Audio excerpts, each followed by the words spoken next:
अस्सलामु अलैकुम व रहमतुल्लाहि व बरकातुहू नहमदुहु व नसल्ली अला रसूलिहिल करीम अम्मा बाद।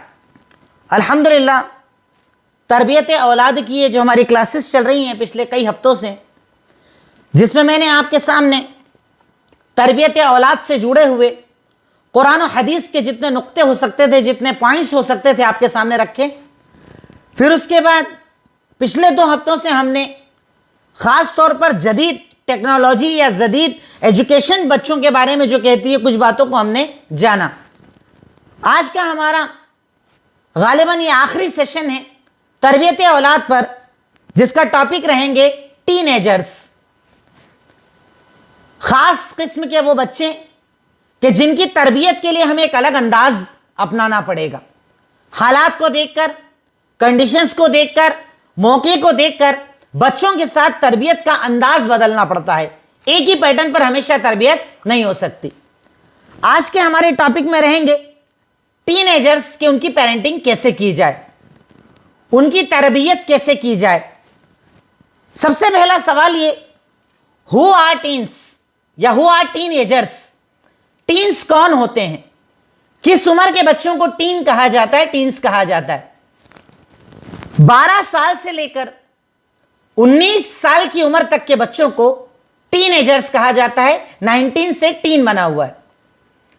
यह खास एक उम्र होती है, यह खास मरहला होता है जिसमें बच्चों में कई किस्म के चेंजेस आते हैं, कई किस्म की तब्दीलियां आती हैं। और यह वो दौर है जिसमें बच्चा आइडेंटिटी क्राइसिस में चला जाता है। वो अपने आप को समझ नहीं पाता कि मेरी आइडेंटिटी क्या है, मैं एक बच्चा हूं या मैं एक जवान हूं। वो खुद कंफ्यूज होता है। और साथ ही साथ फिजिकल चेंजेस होते हैं, मेंटल चेंजेस होते हैं, बहुत सारी चीजें जो बच्चों में तब्दील होती हैं। बच्चे बालिग होते हैं, बड़े होते हैं। तो ये सारे मरहले 12 साल से लेकर तकरीबन 19 साल की उम्र में बच्चों के साथ चलते हैं। इस उम्र के बच्चों को टीनेजर्स कहा जाता है। और इसीलिए अगर आप तरबियत पेरेंटिंग की बुक्स को पढ़ें तो सबसे ज्यादा इसी मरहले में बच्चों को माँ बाप की जरूरत होती है। वो मोहताज होते हैं आपके कि आप इस नए मरहले में, नए चेंजेस में उनका साथ दें, उनकी तब्दीलियों पर ध्यान रखें। उनमें फिजिकल चेंजेस क्या हैं, मेंटल चेंजेस क्या हैं, आइडेंटिटी को लेकर क्या इश्यूज हैं, वो सारी चीजों में बच्चा चाहता है कि माँ बाप उसके साथ खड़े रहें, इस मरहले में उसका सपोर्ट करें। हम टीनेजर्स वाले अगर मरहले की बात करें तो जैसे हमने सारी पेरेंटिंग टिप्स आपको पॉइंट टू पॉइंट दी, यहां पर भी हम पॉइंट टू पॉइंट बात करते हैं इंशाअल्लाह। Point number 1, monitor and stay involved. बच्चों पर नजर रखें और उनका साथ दें, उनके साथ इन्वॉल्व रहें। यह खास एक उम्र जिसमें आप बच्चों को नजरअंदाज नहीं कर सकते। छोटे बच्चे को आप नजरअंदाज कर दें, एक बात अलग है, पर जब बच्चा 12 से ऊपर की उम्र को आ जाए तब आप उसे नजरअंदाज नहीं कर सकते।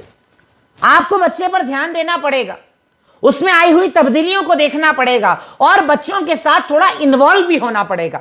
उसकी मसरूफियत क्या है, उसकी बिजीनेस क्या है, पढ़ाई का शेड्यूल क्या है, स्कूल हालात, दोस्त क्या है, ये सारी चीजों में आपका इन्वॉल्वमेंट लाजिम हो जाता है, जरूरी हो जाता है कि इस मरहले में आप बच्चे को मॉनिटर भी करें। क्योंकि हमारे यहां पेरेंट्स क्या होते हैं, या तो सिर्फ मॉनिटर करने वाले या सिर्फ इन्वॉल्वमेंट रखने वाले। इन दोनों का कॉम्बिनेशन बनाना पड़ेगा। आप मॉनिटर भी करें और साथ ही साथ उसी वक्त में इन्वॉल्वमेंट भी रखें। जितना साथ दें उतना नजर भी रखें। ये दोनों चीज इस मरहले की एक बुनियादी और बहुत बड़ी जिम्मेदारी है। पेरेंटिंग टिप्स में नंबर 1 है monitor and involve, stay involve, उनके साथ शामिल होना। Number 2, communicate and share. बच्चों से बातचीत की जाए और अपनी बातें उनसे शेयर की जाए। बात करना भी जरूरी होता है। कई बार होता है पेरेंट्स अपने दरमियान ऑटोमेटिक एक गैप मेंटेन करना शुरू कर देते हैं, बच्चों से दूरी इख्तियार करने लगते हैं। जरा सी गलती हो गई, कोई बात हो गई, दूरी इख्तियार कर ली, बातचीत बंद कर ली। यह मसले का हल नहीं, बल्कि उनसे कम्युनिकेट यानी बातचीत की जाए और साथ ही साथ शेयर भी किया जाए, अपने आप बारे में बताया जाए, अपना पूरा दिन बताया जाए, अपने काम बताए जाएं, ताकि बच्चा आपके साथ जब फ्रेंडली माहौल में रहेगा तो इंशाअल्लाह वो भी आपके साथ अपनी बातों को शेयर करेगा। तो इस मरहले की दूसरी टिप ये है, पेरेंटिंग के लिहाज से कम्युनिकेट भी करें और साथ में उनके साथ शेयरिंग भी करें, अपनी बातों को शेयर करें, अपने तजुर्बों को शेयर करें, अपनी अच्छाइयां बुराइयां जो आपने समाज और माशरे में देखी वो उन्हें बताएं। तो इंशाअल्लाह बच्चा इससे एक बेहतर इंसान बनेगा और वो अपने आप को बेहतर बनाने में आपको अपना सपोर्टर मानेगा। Number 3, know about where they are. यह भी खबर रखें कि बच्चा पूरा दिन कहां था। कई पेरेंट्स इतने बेफिक्रे होते हैं, उन्हें पता ही नहीं होता बच्चा कहां है। जब कोई आकर खबर दे रहे आपका बच्चा तो वहां है, तब आकर पता चलता है साहब बच्चा वहां पर है। यह खबर रखना आपके लिए जरूरी है, कहां जा रहा है, क्या कर रहा है, क्या मसरूफियत है। सिर्फ कमा लेना, गाड़ी दिला देना, मोबाइल दिला देना, उनकी जरूरतें पूरे कर देना, यह पेरेंटिंग के लिए काफी नहीं। यह जानना भी जरूरी है कि बच्चा कहां है, किस चीज को एब्जॉर्ब कर रहा है, किस चीज को इख्तियार कर रहा है, किस चीज को अपनी जिंदगी बना रहा है। क्योंकि इस मरहले में वो समझ नहीं पाता, वो डिफरेंशिएट नहीं कर पाता अच्छा क्या है बुरा क्या है, जब तक के पेरेंट्स उसके साथ ना हो, माँ बाप उसके साथ ना हो। तो इस मरहले में एक तीसरा सबसे अहम और बुनियादी कायदा यह है कि आप बच्चों पर नजर रखें कि वो कहां थे, कहां पर दिन गुजारा, क्या मसरूफियात थी। यह जानना हमारे लिए बहुत ज्यादा जरूरी होता है। साथ ही साथ नंबर 4, नो देयर कंपनी।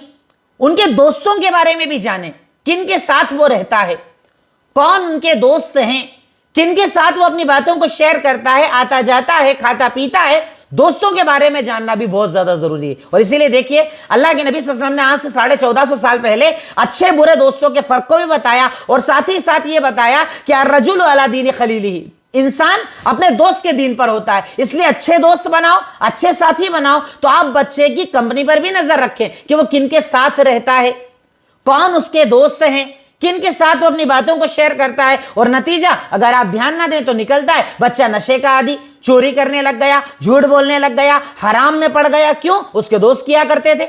जब मरहला है, जब मौका है, तब ध्यान देते नहीं, और जब पूरा बच्चा बिगड़ जाता है तब उसे सुधारना चाहते हैं। तो इस उम्र से 12 साल की उम्र से यह बात भी जरूरी है कि आप ये जाने कि कौन उसकी कंपनी, कौन उसके दोस्त, कौन उसके साथी हैं, किनके साथ वो अपना वक्त गुजार रहा है। यह बात जानना भी पेरेंट्स के लिए बहुत ज्यादा जरूरी है, खास तौर पर टीनेजर्स के लिए। नेक्स्ट उसके बाद, tell them the benefit of keep good company and harm of bad company. उन्हें यह भी बताएं अच्छे दोस्तों का फायदा क्या है और बुरे दोस्तों का नुकसान क्या है। यह बताना भी जरूरी है। बच्चा भी समझता नहीं है, वो 12 साल, 13 साल, 15 साल, 18 साल, 19 साल, उसके पास सिर्फ अट्रैक्शन होता है। जो खूबसूरत चीज नजर आई उससे वो अट्रैक्ट होता है और उसे कबूल कर लेता है, अपनी जिंदगी में उसे दाखिल करना चाहता है। वो अच्छा बुरा नहीं जानता है। आप चूंकि तजुर्बा रखते हैं, आपके पास एक्सपीरियंस है, आप उसे बताएं अच्छे दोस्तों के फायदे क्या होते हैं। अच्छा दोस्त आपको भलाई बताएगा, नेकी बताएगा, दीन बताएगा, आपकी जिंदगी सुधारेगा, आपकी आखिरत सुधारेगा। इसके मुकाबले में अगर गलत दोस्त आपने इख्तियार कर लिया, वो आपकी जिंदगी बर्बाद कर देगा, दौलत बर्बाद कर देगा, शोहरत इज्जत बर्बाद कर देगा और साथ ही साथ आखिरत भी बर्बाद कर देगा। फिर उसे गिव सम एग्जांपल्स, उसे आप एग्जांपल्स दें, मिसालें दें। देखिए फला फला उसके दोस्त ऐसे थे, वो नशा करने लग गया, उसके घर वाले कितने अच्छे हैं पर वो बिगड़ गया। आप कुछ समाजी एग्जांपल्स देकर बच्चे को बताएं अच्छे दोस्तों का फायदा क्या है और बुरे दोस्तों का नुकसान क्या है, ताकि वो अपनी जिंदगी में अच्छों को तलाश करे, अच्छों के साथ रहे और बुरों को इग्नोर करे, उनसे दूर रहे। कब? जब आप उसे बताएंगे। आप उसके हीरो हैं, आप उसके आइडियल हैं, आप उसके उस्ताद हैं, तो आपका बताना बहुत ज्यादा जरूरी है कि उसके लिए बेहतर क्या, अच्छा क्या, उसके लिए अच्छे कौन, उसके लिए बुरे कौन, ये बच्चे को बताया जाए। Next, show your love for them. अपनी मोहब्बत का उनके सामने इजहार करें। कई बार क्या होता है, पेरेंट्स अपनी मोहब्बत बता ही नहीं पाते बच्चों से, तो बच्चे को क्या लगता है माँ बाप को मेरी कदर ही नहीं है, उनको मेरी अहमियत ही नहीं है। तो कभी कभी मोहब्बत जाहिर भी करो, मैं आपसे मोहब्बत करता हूं, मेरे बेटे मेरी बेटी मुझे आपसे मोहब्बत है, इसीलिए मैं आपके लिए मेहनत करता हूं। अगर एक माँ है, नौकरी करती है, जॉब करती है, कारोबार करती है, उसे बताए कि ये सारा कुछ मैं आपके लिए कर रही हूं। अगर बाप है, नौकरी करता है, कारोबार करता है, मेहनत करता है, बताए कि मैं क्यों करता हूं, यहां तक कि उसके सामने खुलकर अपनी तकलीफों को बताए, ताकि बच्चा आपसे मोहब्बत करे। कि मेरा बाप परेशानी उठाकर मुझे इतने अच्छे स्कूल्स में पढ़ाता है, मेरी वालिदा इतनी मेहनत करके मुझे यहां तक लेकर आई है, मेरे लिए उन्होंने वक्त लगाया, पैसा लगाया, अपनी जिंदगी की ख्वाहिशात को छोड़ दिया। वो कई बार अच्छा पहनना चाहते थे, अच्छा खाना चाहते थे, मेरी अच्छी एजुकेशन के लिए उन्होंने सब छोड़ दिया। अपनी मोहब्बत का इजहार भी कीजिए, अपनी मोहब्बत, अपनी कदर आप उन्हें बताइए कि हम आपकी कितनी कदर करते हैं, हम आपसे कितनी मोहब्बत करते हैं। यह बताना भी टीनेजर्स को बहुत ज्यादा जरूरी होता है। छोटा बच्चा इतना ध्यान नहीं देता, पर जब बच्चा बड़ा होने लगता है तब मोहब्बत का इजहार करना भी उनके सामने जरूरी है। Next, share your experience with them. उनके साथ अपने तजुर्बे भी शेयर करो, अपना एक्सपीरियंस भी शेयर करो। बेटा जब मैं आपके बराबर था ना, मैं ऐसा ऐसा करता था, उसका मुझे यह फायदा मिला, मैं ऐसा ऐसा करता था, उसको मुझे नुकसान मिला। बेटी जब मैं आपके बराबर थी ना, मैं ऐसा ऐसा करती थी, मैं ये नहीं करती थी, मैं वो करती थी। अपना सारा एक्सपीरियंस उनके सामने खोलो, उससे वो लेंगे, कुछ ना कुछ सीखेंगे, बेहतर बनेंगे, अच्छा बनेंगे और अपने आप को बेहतर बनाएंगे। कब? जब आप अपना एक्सपीरियंस उनके साथ शेयर करोगे। आप कारोबार करते हैं, बताइए, आप नौकरी करते हैं, बताइए, आप जो भी करते हैं अपना पूरा एक्सपीरियंस उनके सामने रख दीजिए, ताकि बच्चा आपके जरिए आपकी जिंदगी की अच्छाइयों को तलाश करे और आपकी जिंदगी में जो कमियां रह गई, आपके जो बुरे एक्सपीरियंस हैं, बुरा दौर जो आप पर गुजरा, उससे वो सीख सके और अपने आप को बेहतर बना सके। तो इसलिए अपने एक्सपीरियंस को भी उनके सामने शेयर करना चाहिए। फिर एक नेक्स्ट टिप ये है, clear expectation between parents and children. आप बच्चों से क्या उम्मीद लगा रहे हैं वो उन्हें क्लियर बताएं। कई बार क्या होता है, हम अपने बच्चों को यह बता ही नहीं पाते कि हम तुमसे चाहते क्या हैं, और बच्चा कंफ्यूज हो जाता है। बता नहीं रहे, सजा दे रहे हैं, मार रहे हैं, चिल्ला रहे हैं, बदतमीजी कर रहे हैं, सबके सामने बुरा बोल रहे हैं। अरे उससे ये तो बताओ आप चाहते क्या हो उससे। आप उसे बेहतर बनाना चाहते हो, आप उसे डॉक्टर बनाना चाहते हो, आप इंजीनियर बनाना चाहते हो, आप कारोबार करवाना चाहते हो, पढ़ाई करवाना चाहते हो। आपकी एक्सपेक्टेशंस क्या हैं, आपकी उम्मीदें उससे क्या हैं। उम्मीदें बताते नहीं और उम्मीद रखना शुरू कर देते।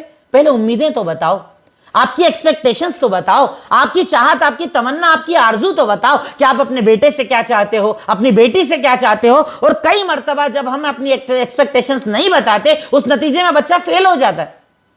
आपके झिड़कने से, आपके बार बार बोलने से वो अपने आप को छोटा समझने लग जाता है। कब? जब आप अपनी एक्सपेक्टेशंस उसके सामने जाहिर नहीं करते। तो बच्चे को क्लियरली बताइए, मेरी एक्सपेक्टेशंस आपसे क्या है, मैं आपसे क्या चाहता हूं, मैं आपको कैसा बनाना चाहता हूं, मैं आपको किस रास्ते पर देखना चाहता हूं, मैं आपको किस ऊंचाई पर देखना चाहता हूं। जब एक बार क्लियर आपने गोल दे दिया, इंशाल्लाह उसको अचीव करेगा, उसके लिए मेहनत करेगा। पर शर्त यह कि अपनी एक्सपेक्टेशंस बच्चों के सामने एक्सप्लेन कर दी जाए, बता दी जाए। यह भी बहुत ज्यादा जरूरी होता है। Next, don't ask too many questions या डोंट आर्ग्यू विद देम। बच्चों से बहुत ज्यादा सवालात ना करें और उन्हें बहुत ज्यादा बहस ना करें। यह भी कई लोगों की आदत होती है, बहुत ज्यादा सवाल करना, ये किया, ये किया, ये क्यों किया, ये क्यों नहीं किया, ऐसा किया, वैसा किया, वैसा क्यों नहीं किया, कहां थे, क्या कर रहे थे, बहस बहस बहस बहस बहस। जानते हो उसका नतीजा क्या निकलता है? बच्चा दूर होने लगता है।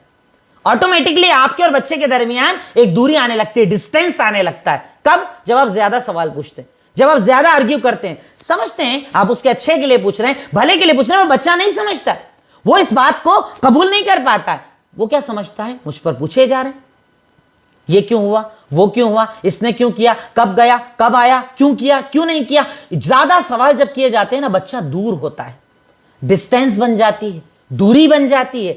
लिमिटेड सवाल कीजिए जितनी जरूरत है, लिमिटेड आर्ग्यूमेंट या बातचीत या बहस कीजिए जितनी जरूरत है। जब ज्यादा होता है ना, कहते हैं ना, too much is always danger.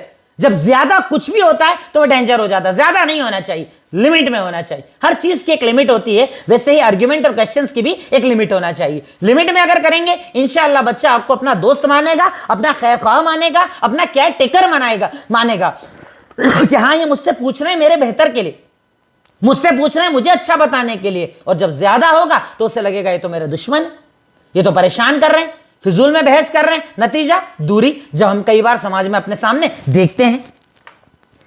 Next, avoid being suspicious. शक की निगाह से बच्चों को देखना छोड़ दें।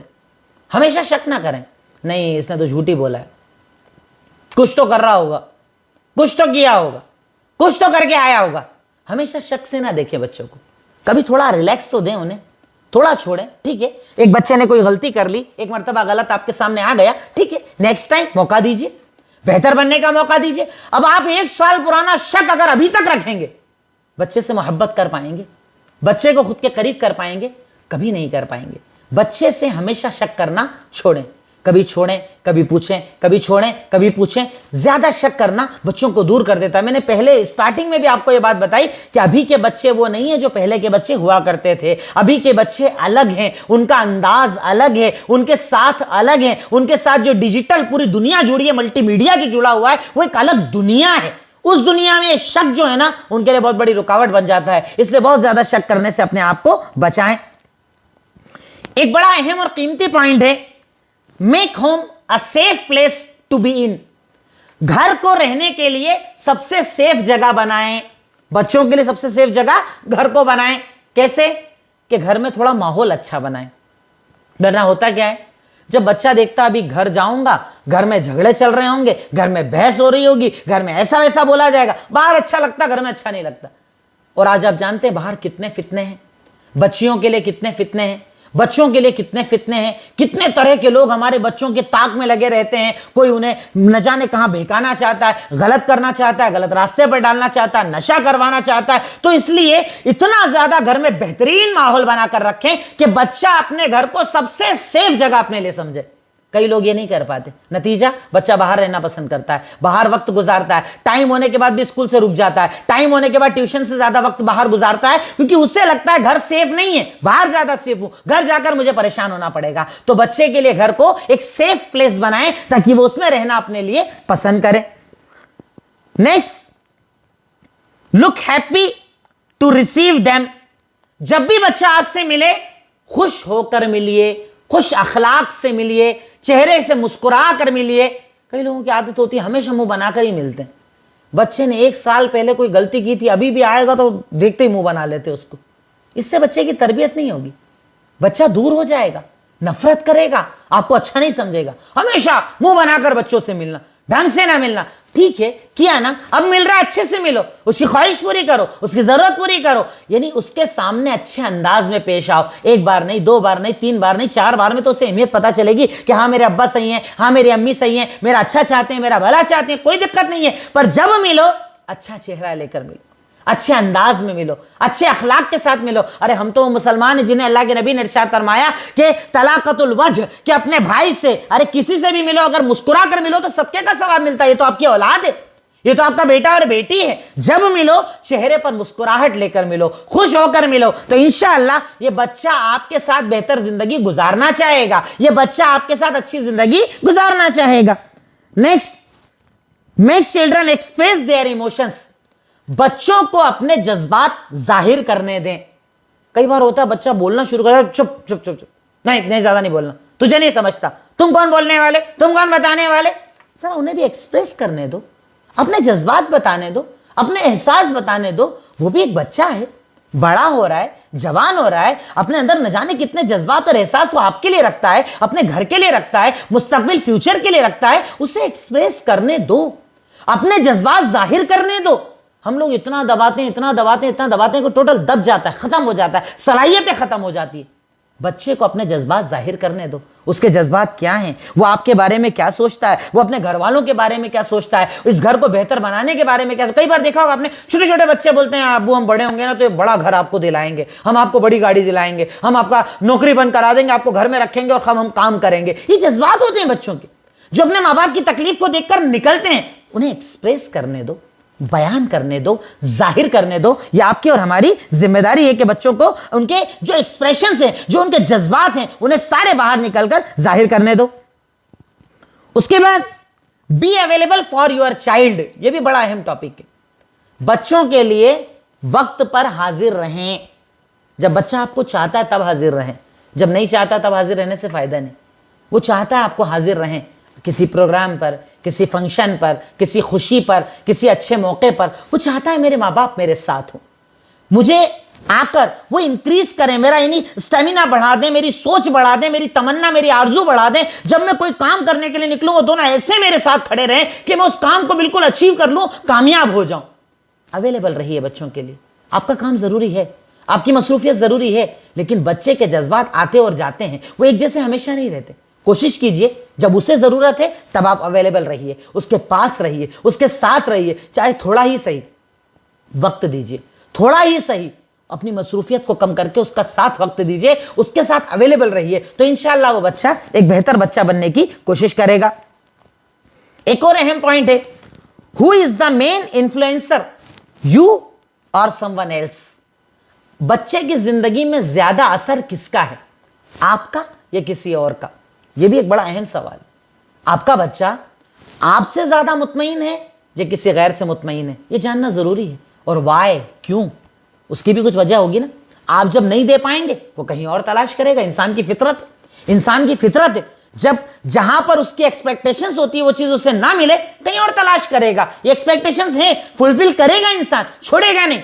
बच्चा है, छोटा है, ना समझ है। आप देखिए वो कहां पर ज्यादा, किसको ज्यादा अटैचमेंट देता है, किससे ज्यादा मोहब्बत करता है, उसकी वजह तलाश करो। क्या वो दे रहे हैं जो मैं नहीं दे पा रहा, क्या है उनके पास जो मेरे पास नहीं है, उसे इख्तियार करो। आप भी अपने आप को बेहतर बनाओ। ये जानना भी हमारे लिए बहुत ज्यादा जरूरी होता है कि हमारे बच्चे पर ज्यादा असर किसका है, कौन असरअंदाज है हमारे बच्चे के ऊपर। यह बात जानना भी एक माँ बाप के लिए बहुत ज्यादा जरूरी है। फिर उसके बाद make some rules for your children. अपने घर में अपने घर वालों के लिए कुछ उसूल और ज़ाब्ते बनाइए। जैसे उसूल होते हैं ना घरों में, 10 बजे बाद नहीं आएंगे आप, टीवी इतनी बजे बंद कर देंगे, जल्दी सो जाएंगे, खाना इस टाइम खाएंगे, ये करेंगे, डू डोंट जितना भी होता है ये करेंगे नहीं करेंगे। तो कुछ रूल्स होना चाहिए घर में। ऐसे नहीं छोड़ दो, करे जो करे, जब करे, जैसा करे, आए 10 बजे खाना खाए, आए सुबह रात, जब मानो खाए, ना मानो ना खाए। उसूल होना चाहिए घर में। अब इस्लाम को देखिए ना, इस्लाम क्या है, पूरा का पूरा उसूल, फजर से लेकर इशा तक पूरा उसूल है, उसूल, ज़ाब्ता।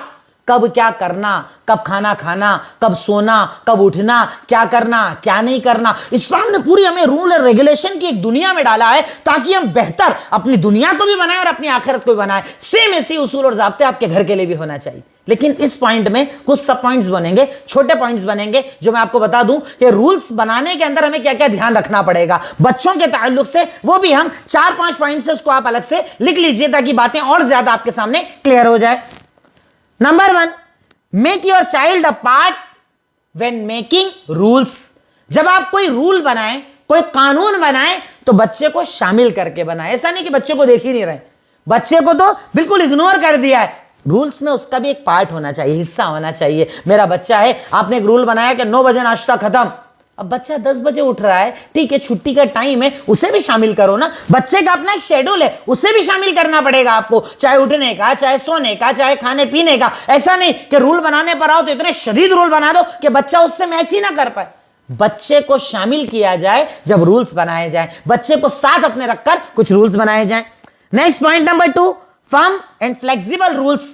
रूल्स में थोड़ी सी फ्लेक्सिबिलिटी होना चाहिए, थोड़ी नरमी होना चाहिए, कभी कभी बदले भी जा सके। ऐसा नहीं कि हिटलर वाले रूल बना दिए, एक बार बना दिया काम खत्म, अब तो बदलेगा ही नहीं साहब, चेंज ही नहीं होगा। थोड़ा फ्लेक्सिबिलिटी रखें, कभी ऐसा भी चल जाएगा, कभी 9 बजे बाद भी खाना चल जाएगा, कभी कभार ऐसा भी चल जाएगा, कभी कभार आप देर तक भी जाग सकते हैं, नहीं कोई मसला नहीं। थोड़ा फ्लेक्सिबिलिटी भी होना चाहिए, क्योंकि इंसानी फितरत है, हमेशा एक जैसा नहीं रह पाता, वो हमेशा एक जैसा काम नहीं कर पाता। इसलिए शरीयत ने भी हमें ढील दी है, शरीयत ने भी हमें छूट दी है। तो आप तो माँ बाप है ना, बच्चों को थोड़ा फ्लेक्सिबल रूल्स दें ताकि उसमें वो फिट अपने आप को कर सके। Number 3, explain why. उन्हें यह भी बताएं कि ये रूल क्यों बना रहे हैं आप, क्या मकसद है रूल बनाने का। रूल बनाने से जिंदगी बेहतर बनती है, हम सिस्टम में आते हैं, जिंदगी अच्छी होती है, लोग इज्जत करते हैं, कामयाबी मिलती है। जो भी आपकी एक्सप्लेनेशन हो सकती है, जो भी आपने समझा है, आपने जाना है रूल्स बनाने के पीछे, वो सब उन्हें बताएं ताकि वो आपके रूल्स की इज्जत कर सके। वरना कई जगह होता है ना, माँ बाप के उसूलों की बच्चे इज्जत नहीं करते। क्यों? क्योंकि उन्हें पता ही नहीं होता बनाया क्यों है, उसूल का मकसद क्या है, इस जिंदगी का मकसद क्या है, उसूल क्या है, उनके पता नहीं होता। बच्चा उसकी अहमियत को नहीं समझता। नेक्स्ट आखिरी चीज ये, इंपॉर्टेंस ऑफ रूल्स। उन्हें रूल्स के इंपॉर्टेंस भी बताएं कि रूल हमने क्यों बनाए हैं। एक तो बनाने का मकसद बता दिया, दूसरा उसके फायदे भी बताएं। अगर आप इस पर अमल करेंगे ना, आपको ये मिलेगा, ये मिलेगा, ये नहीं मिलेगा, ऐसा होगा, वैसा होगा। साथ में उसे इंपॉर्टेंस भी बताई जाए ताकि बच्चा उससे और ज्यादा अच्छे से अप्लाई करे, और ज्यादा अच्छे से अमल करे, और ज्यादा अपने आप को बेहतर बनाए। तो इंशाअल्लाह आप देखेंगे कि आपके बच्चों में एक तब्दीली आप पाएंगे। सब पॉइंट्स यहां पर कंप्लीट होते हैं। नेक्स्ट हमारा पॉइंट रहेगा करेक्ट, डोंट क्रिटिसाइज। बच्चे की गलती सुधारें, ना कि उसे छोटा साबित करें। पीछे भी मैं आपको बता चुका हूं, पर टीनेजर्स पर यह चीज और ज्यादा रिस्की होती है, और ज्यादा बड़ा पॉइंट होता है। क्रिटिसाइज करना वो बर्दाश्त नहीं कर पाएगा बिल्कुल भी। छोटा साबित करोगे ना आप, वो बिल्कुल बर्दाश्त नहीं करेगा। और आजकल की जनरेशन तो बिल्कुल बर्दाश्त नहीं करेगी। क्या करें? करेक्ट करें, पर क्रिटिसाइज ना करें। सही करें उसकी गलती को, पर उसे छोटा साबित ना करें। अरे तूने तो ऐसा किया था, तूने तो वैसा किया था, तू तो ऐसा करता है। सिर्फ सही करो, बेटा आपने ये किया, ये गलत था, आप ऐसा कीजिएगा, ये अच्छा होता है। बात खत्म, वो सुधरेगा, बनाएगा। लेकिन उसे आप जलील करने लग जाएं, छोटा साबित करने लग जाएं, सबके सामने बोलने लग जाएं, आते जातों को उसकी गलतियां बताएं। अगर उसने एक मर्तबा अपने आप को जलील, रुस्वा और छोटा मान लिया, उसके बाद आप मर भी जाएं, आप उसे बदल नहीं पाएंगे, कुछ नहीं कर पाएंगे आप। इसलिए करेक्ट, डोंट क्रिटिसाइज, सुधारें गलतियों को, पर उसे छोटा साबित ना करें। उसे ऐसा ना बना दें कि वो डरने लग जाए, इतना छोटा साबित हो जाए, अपनी सारे हुनर को भूल जाए, सलाहियतों को भूल जाए, और वो अपने आप को एक बेकार चीज समझने लगे। ऐसा कभी भी बच्चों के साथ ना करें। Next, spend quality time with them. उनके साथ एक बेहतरीन वक्त गुजारें, अच्छा वक्त गुजारें। कभी बिल्कुल फ्री हो जाएं अपनी सारी मसरूफियत से, क्वालिटी टाइम गुजारें उनके साथ। आज हम ये करेंगे, आज हम घूमने जाएंगे, आज हम बाहर खाना खाएंगे, आज हम ऐसा करेंगे, वैसा करेंगे। एक क्वालिटी टाइम उन्हें आप दें। पता है कैसा क्वालिटी टाइम किससे कहा जाता है? क्वालिटी टाइम का मतलब ये होता है कि आप अपनी मसरूफियत को छोड़ के उसके पास आए, उसे एहसास रहे, अरे कर सकते थे पर उन्होंने छोड़ा मेरे लिए, ये करना था उनको पर मेरे लिए छोड़कर आए। बच्चा आपसे मोहब्बत बढ़ा देगा, अहमियत बढ़ा देगा, चाहत बढ़ा देगा, आपकी बात सुनने लग जाएगा। कौन सा टाइम? क्वालिटी टाइम, जो सिर्फ उसका रहेगा, सिर्फ उसका, किसी का हक नहीं रहेगा उस टाइम में, सिर्फ आप और आपका बच्चा, बात खत्म। ऐसा टाइम बच्चों को दें, क्वालिटी टाइम। बिल्कुल अपने आप को खाली करके कुछ वक्त, चाहे 15 मिनट, 20 मिनट, आधा घंटा, बच्चे को स्पेशल दिया जाए ताकि उसे स्पेशल फील हो। हाँ, मैं कुछ अहमियत रखता हूं अब्बू की जिंदगी में, मैं कुछ अहमियत रखता हूं अम्मी की जिंदगी में, मुझे अलग से टाइम दिया उन्होंने, अलग से मेरे साथ बैठे। ऐसा क्वालिटी टाइम बच्चों को देना बहुत ज्यादा जरूरी होता है। खासतौर पर टीनेजर्स के लिए ये चीज बहुत ज्यादा अहमियत रखती है। उसके बाद नेक्स्ट, डेवलप एम्पैथी। बच्चों में एम्पैथी को डेवलप करें। ये एक जज्बा होता है, दूसरे की तकलीफ को महसूस करना अपने अंदर। एक होता है सिंपैथी, जिसमें सिर्फ हम तकलीफ देखते हैं कि ठीक है, और हमें सहानुभूति आ जाती है कि हाँ भाई ये तकलीफ है। पर एम्पैथी का मतलब होता है आपके जज्बात जुड़ जाएं, यानी आप उसी तकलीफ में अपने आप को महसूस करें। जैसे शरीयत हमें बार बार बोलती है, क्या कहा अल्लाह के नबी ने? ऊपर वालों को मत देखो, नीचे वालों को देखो, तो तुम्हें नेमतों की कदर आ जाएगी। एम्पैथी पैदा करें उनके अंदर, डेवलप करें। देखो बेटा, वो गरीब है, उसके पास ताकत नहीं है, उसके जूते कैसे हैं, अल्लाह का शुक्र है, अल्लाह ने अपने को ताकत दी है, अपने लेकर आए, उसमें डेवलपमेंट आएगा। हाँ, वो उसकी तकलीफ महसूस करेगा कि अब्बू कितना परेशान होता होगा, वो ना छोटे स्कूल में जाता है, कितनी तकलीफ होती होगी ना, उसके पास मोबाइल नहीं, ऑनलाइन कैसे पढ़ाई करता होगा, उसके पास ये नहीं, वो नहीं, यानी वो अपने आप को उसके अंदर महसूस करने लग जाए। ऐसा हो जाए कि वो दर्द उसके दिल में पैदा हो जाए, तो वो दर्द उससे और ज्यादा नेक बनाएगा, और ज्यादा गरीबों का मसीहा बनाएगा, और ज्यादा बाअमल बनाएगा, और ज्यादा लोगों का ध्यान रखने वाला बनाएगा। उसके अंदर इस सिस्टम को, इस खासियत को इतना ज्यादा डेवलप कीजिए कि वो अपने आप को उस जगह महसूस करने लग जाए। और फिर ऐसे ही लोग होते हैं जो आगे चल के अपने आप को भी बेहतर बनाते हैं और दूसरों के लिए भी मेहनत करते हैं। तो उनमें ये चाहतें पैदा करें कि वो दूसरे के दर्द को महसूस कर सके। Next, build repo. बच्चों में एक अच्छा रिश्ता, रेपो पैदा करें, अच्छा रिश्ता बनाएं बच्चों के साथ। अपना रिश्ता बहुत अच्छा रिश्ता बनाएं, जिसमें आप कई चीजें देखें, जिससे उन्हें यकीन दिलाएं कि आप उनके साथ हैं। जब चाहें वो आपसे बात कर सकते हैं, जब चाहें वो आपको फोन कर सकते हैं, जब चाहें वो अपनी चीजें आपको बता सकते हैं। एक रेपो डेवलप की जाए उनके दरमियान और आपके दरमियान, एक मजबूत रिश्ता बनाया जाए। कई बार ये रिश्ता नहीं होता हमारे दरमियान, नतीजा बच्चा कहीं और जाता है, कुछ और करने लगता है, गलत रास्तों पर चलने लगता है। तो एक रेपो को भी डेवलप करना पड़ेगा, एक अच्छा रिश्ता डेवलप करना पड़ेगा आपके और उसके दरमियान, कि बिल्कुल वो आपके साथ बिल्कुल आसानी से डायरेक्टली चला जाए, डायरेक्टली आपसे बात करे, डायरेक्टली अपने मसरूफियत, अपने मसले, अपनी परेशानियां आपके सामने जिक्र करे। तो इंशाअल्लाह आपके और उसके दरमियान जब ये सब चीजें नहीं रहेगी ना, तब वो टीन के ऊपर भी आगे बढ़ेगा ना, जवानी की दहलीज पर जाएगा, शादी होगी, बच्चे होंगे, कभी भी वो परेशान नहीं होगा और आपको उतनी इज्जत देगा जितनी इज्जत वो पहले दिया करता था। Next, respond don't react. गुस्सा करने के बजाय बच्चे को जवाब देने की कोशिश करें। कई लोगों की ऐसी आदत होती है, जैसे बच्चे ने आपको कुछ बताया, इमीडिएट रिएक्ट, उसी टाइम रिस्पॉन्ड, यानी मारना, चिल्लाना नहीं। डायरेक्टली ना करें, पहले उससे रिएक्ट करें कि हाँ आपके साथ क्या हुआ था बताओ। अच्छा आपने किसी को मारा तो पहले कुछ और हुआ था क्या, उसने आपको कुछ कहा था क्या, उसने आपको बुरा बोला क्या था, उससे पहले बताने तो दें, उसे मौका तो दें, अपनी सफाई देने का मौका तो दें। पर हम लोग क्या करते हैं, डायरेक्ट रिएक्शन शुरू, जैसे ही बात आई एक्शन का रिएक्शन शुरू, पता चला ऐसा किया वहीं धुलाई शुरू, मारना शुरू, डांटना शुरू। उससे रिस्पांस तो दे, सुने तो सही, बताएं तो सही हुआ क्या था, हकीकत क्या थी, पीछे क्या बात थी, ताकि उसके बाद आपका रिएक्शन जब आएगा ना तब वो आपको हक पर मानेगा कि हाँ पूरी बात सुनी, उसके बाद उन्होंने जो किया सो किया, सुना तो सही, कम से कम मेरी बात को तो जाना, कम से कम मेरी परेशानी को तो सुना। अब आप सुन नहीं रहे, डायरेक्ट फैसला कर रहे, वो दुश्मन मानने लग जाएगा आपको, वो आपको कभी बताना ही नहीं चाहेगा, आपसे बात करना पसंद नहीं करेगा। कब, जब आप उसकी बात को रिस्पांस नहीं देंगे। इसलिए बच्चों को रिस्पांस देना बहुत ज्यादा जरूरी है। नेक्स्ट एक बड़ी अहम चीज है, help child making their digital footprint. बच्चे को आज के इस मल्टीमीडिया दौर में क्या और कैसे करना वो सिखाया जाए, सब कुछ उसे बताएं। अब व्हाट्सएप यूज करते हैं, उसकी खासियतें क्या हैं, फेसबुक यूज करते हैं, उसकी खासियतें क्या हैं, इसकी अच्छाई क्या है, इसकी बुराई क्या है। जब आप इस पर कुछ लिखते हैं, आप डिलीट भी कर दें तो वो डाटा सेव होता है, कहां पर जाकर सेव होता है, क्या क्या हो सकता है, इन चीजों के नुकसान क्या हो सकते हैं, इस मैसेजेस का नुकसान क्या है, फोटोज वायरल करने का नुकसान क्या है, वीडियोस वायरल करने का नुकसान क्या है, गवर्नमेंट से क्या क्या परेशानियां हो सकती है, ये सारी चीजें खुलकर उसके सामने रखें। क्योंकि आपके बच्चे वो बच्चे नहीं है ना, आप तो 14-15 साल में मोबाइल यूज करते हैं, सारी चीजें यूज करते हैं, सारा मल्टीमीडिया नेटवर्क उनका होता है, अपनी खुद की उनकी आईडी होती है, अपना खुद का उनका व्हाट्सएप होता है। आप सब चीजों के नुकसान फायदे सब उन्हें बताएं कि डिजिटल दुनिया में आपको क्या करना है, क्या नहीं करना है, क्या फायदे हैं, क्या नुकसान है। आप जब कुछ मैसेज भेजते हैं ना, वो मैसेज रिकॉर्डेड होता है, आप जब फोटो भेजते हैं वो रिकॉर्ड होता है, आप जो वीडियो भेजते हैं वो रिकॉर्ड होती है। उसके नतीजे में आपको ऐसा हो सकता है, वैसा हो सकता है, यहां तकलीफ आ सकती है, वहां तकलीफ आ सकती है। ये सब टीनेजर्स को बताना बहुत ज्यादा जरूरी होता है। Next, make children aware about online fraud and cheating.